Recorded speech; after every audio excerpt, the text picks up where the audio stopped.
Alright, what's going on, guys? My name is Fish and welcome to the very first episode of the Fish Tank. Now, the Fish Tank is where I take a topic from WWE or maybe eventually other different spheres of wrestling and I talk about it, I break it down, and this week, here's my review and predictions for Hell in a Cell.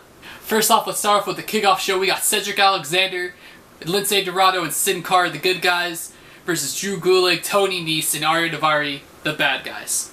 We have all these cruiserweights, don't know what to do with them. Let's put them in a 6-man tag team match, playa. So, no build up to this match, there's no anything, we just throw them out there. I'm gonna go with the good guys. Alright, next up we have the highly anticipated match, the rematch of Dana Brooke and Bayley. I got Bayley. I don't see why she has to lose to Dana Brooke. I don't know in a world, in a universe where Dana Brooke beats Bayley clean unless Dana Brooke botches a move. Don't get me wrong, I don't hate Dana Brooke as a character. I think her character is pretty good, actually. Especially when she was teaming up with Charlotte. She did some pretty good stuff with her. But as a wrestler, come on. Bayley. And if Bayley loses another match, her character is going to go downhill real fast. She needs this win. Bayley's winning on Sunday. Next up, we have our tag team match. The first one of the night, we have Enzo and Big Cass versus Luke Gallows and Carl Anderson. And oh man, has this feud been not good. Poor Anderson. He's lost 2 matches already to both members of Cass and Enzo, and in pretty stupid ways. These guys, they started off as this really cool tag team. Everyone wanted to see them from Japan, and then just over the times they had those doctor gimmicks with the ball jokes, and then they were dubbed as this really tough threat. They took out the Dudleys. They've taken out a couple other teams, and all they've done is lost since then. They're pretty much the Wyatt family of Raw. So I think they're going to get their win back on Sunday at Hell in a Cell. That's just booking. But I'm not invested into this match at all. I think Enzo and Cass are going to come out, they're going to do their thing, they're going to cut a good promo, and then, you know, Gallows and Anderson's going to come out and they're going to do their thing, and I think they're going to win this match, I think. Alright, next up we have our second tag team match of the night for the Raw tag team titles. We have Cesaro and Sheamus taking on the champions, The New Day! I don't know why I did that. Anyway, I will admit, I'm a little interested in the dynamics of Sheamus and Cesaro. I'm not like, oh my gosh, this is an incredible storyline, because it's not. Why would you have them fight for 7 matches and then come out and say, we're going to put you in a tag team match? Playa. Ooh, is Teddy Long back here? Is Teddy Long making these storylines? You know, I'm going to give it to the New Day. I think they're positioning them to break the record, put them over as this really good tag team, which they are, and then have Carl Anderson and Luke Gallows come out and beat them for the titles. At least that's what I think is going to happen. I don't know. I really like the New Day. I just want them to beat the record and then drop the titles, because they don't need the titles to be interesting. They don't need the titles to be relevant. They don't need the titles, unlike Gallows and Anderson, who are positioned as these really tough guys. You know, don't mess with them, but lose every match. If they can get a title run and then win from there, there might still be hope for them. So I got New Day winning this one.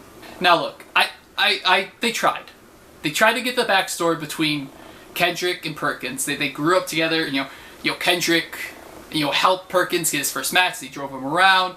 Apparently Kendrick bought Perkins a new Nintendo 64. Good for him. But outside of that, they haven't done anything. Honestly, they haven't done anything to make this match worth fighting. Worth caring about. All Brian Kendrick has done is he's won a couple matches. Yes, I'll give him that. And his character is good. I like his character as this desperate. This is my last chance. I need this. And Kendrick has really done more in this feud than Perkins, and I don't think that's TJ's fault. TJ has done his part, but his part that was given to him wasn't good. Now all he's done is make these video game references and backstage promos, and then teamed up with a couple guys and won a couple squash matches here and there. But outside of his entrance, which is really cool, I'm not excited about TJ Perkins anymore. I was so over on him. I was so excited for him coming out of the Cruiserweight Classic with him winning it all. But in the couple of months since, it's just gone downhill. And don't worry, I will make a video of that very, very soon. But in terms of the match, I don't see a reason to give it to give the title to Kendrick.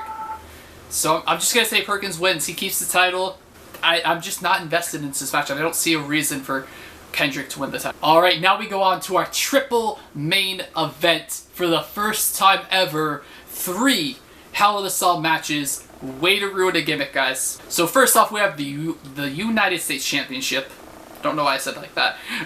We have the challenger Rusev taking on the champion Roman Reigns. I'm gonna say Roman wins it. Now this is actually the match I'm most excited for, based off of the build itself. It's not the match I'm most excited for actually on the card, but I think this was the best overall build up to the feud, and it wasn't great by any means. I actually really like Rusev's family segment. That was really funny. But I think Roman's going to win this. He needs the belt more than Rusev right now, and hopefully, people can see that Roman Reigns isn't this awful person, or booing him every single time. Or they will. I don't know. I agree with their booing, that Roman Reigns was, forced up to the main event too much, but he's right where he needs to be, the upper mid-card, holding the mid-card title, the United States title, and him and Rusev have been putting on great matches for that title. It's a win-win situation, but I think Rusev's going to move on to something else, and Roman Reigns is going to be defending that title. Alright, next up, we have the WWE Universal Championship match. We got Seth Rollins, the challenger, taking on Kevin Owens, the champion. And I think the list of Jericho is going to run in, pin Owens, 1, 2, 3. He's going to be the new Universal Championship. Why? Because that's what the focus of this feud has been about. It's been about the list of Jericho, especially last Monday when, a solid amount of the show was focused on Chris Jericho finding that list. And then the other part of the feud was focused on the friendship between Chris Jericho and Kevin Owens. You even had Ashton Kutcher and Danny Madison coming out, and the only reason they were there were to talk about that friendship. And we're waiting for that feud to build up, and eventually see Jericho, beat Owens and drop him. But that's really damaged the Universal title at the same time. Now, every great story also has underlying stories, and those were great underlying stories. The list of Jericho was great, and the friendship between Kevin Owens and Chris Jericho was great. But it was too great for its own good, because WWE saw that and said, wow, this is really good. Let's just drive this home. Just like James Ellsworth. And trust me, we'll talk about that soon. But in terms of the match, it's going to be a good match inside Hell in a Cell. I can't wait to see what kind of stuff these guys do. But I see Kevin Owens winning this. I don't think Seth Rollins is ready to be put as the babyface champion. He's definitely a great champion. He was a great heel champion before that unfortunate knee injury. But I think there's still a little bit more storytelling to do with him as a babyface. There's a little bit more chasing. So we'll see. He still has to fight Triple H. He still has to have that fight, I think, before he can win the Universal Championship. So I got Kevin Owens going over in this one. And finally, the last match, what everyone thinks is going to be the main event, except Vince McMahon himself. So we'll see. We got the Women's Championship match, the Raw Women's Champion match. We have the challenger Charlotte taking on the champion Sasha Banks in the very first Women's Hell in a Cell match. This is going to be a good match. It's going to be really good. The build has been, iffy. I don't agree with them building up the, you guys are so good, let's put you in Hell in a Cell, this career-shortening, almost ending match as a prize, as a way of saying, you guys are so good, here, wrestle for a couple less years. And both these women aren't even in their prime yet as women wrestlers, as superstars. They both have, a lot to do in the WWE, and these two plus Becky Lynch and Bayley are the future and are going to be the cornerstones of the women's division. And it's going to be it's going to be a good match. They always put on a good match together. It might even be match of the night. I'm not sure, but I don't see a reason for Charlotte to win back the title just real quick again. We did it before, to see Sasha Banks take some time off for an injury, get married, all that fun stuff. And now we put the title back on Sasha Banks. I just don't see a reason why Charlotte is going to win the championship for a third time. It doesn't make sense to me to have that title go back and forth between the two.